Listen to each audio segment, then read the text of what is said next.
Welcome back, everyone. It's such a joy once again to meditate God's word with you. Let's begin by reading a scripture. We'll read from Psalm 143, verse 8. It says, "Cause me to hear your loving kindness in the morning, for in you do I trust. Cause me to know the way in which I should walk, for I lift up my soul to you." So the psalmist is crying out to God and asking Him to lead his way, to guide him along the path.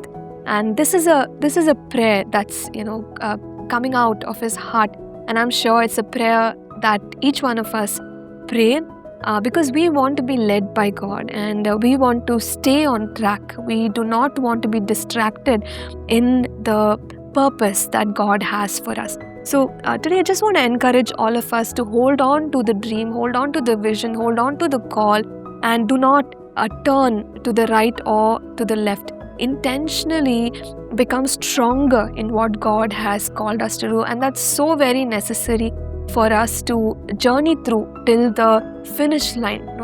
The journey will of course not be smooth. We may encounter some challenges along the way, but when we are strong, we can make it, and not in our own strength but in the strength of God. As we carry the work or the dream that God has put in our hearts, we could encounter several challenges. We look at Samson. Though the call of God was genuine on his life, he was careless about it, and unfortunately he did not do everything that God had in store for him. We look at Abraham. Though Isaac was born as per the promise, he did go through phases. We do not know what exactly he was going through, maybe discouragement or a sense of doubt. But there were times when he lied. He lied about Sarah being his sister. He also was okay with Sarah's idea regarding Hagar. When we consider Apostle Paul, his journey was not smooth. We know that he had a great focus, and he wanted to serve God with great passion. As he traveled through different cities, he encountered opposition to the point where he had to leave those cities and move on to other cities. We see that the children of Israel, they were distracted, and they were filled with doubt and disobedience. And at some points, we also see them worshipping other gods.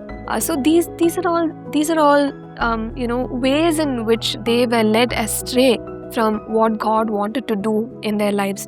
When we consider Elijah, there was a time when fear gripped him. He ran away for his life, and he really was at the lowest point of his life. So you see people of God going through adverse circumstances and situations. And as we stated earlier, the important thing is for us to stay in God and stay strong in Him, and that's the way in which we will overcome.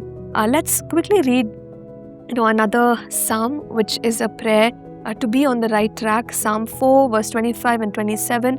"Let your eyes look straight ahead and your eyelids look right before you. Ponder the path of your feet and let all your ways be established. Do not turn to the right or the left. Remove your foot from evil." So maybe carry the focus the way the psalmist has mentioned here, and maybe continue to seek the Lord, maybe continue to serve the Lord. Let's pray together. Heavenly Father, we thank you that you are with us in whatever it is that we are going through right now.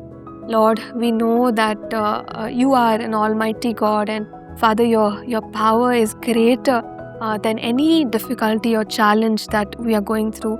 We pray in the name of Jesus that you will strengthen us to stay on the right path, Lord, and Lord, to journey with you in faith and patience. We commit ourselves into your hands. In Jesus' name we pray. Amen. Thank you for tuning in to Living Supernaturally. For more resources to strengthen your spiritual walk, please visit apcwo.org.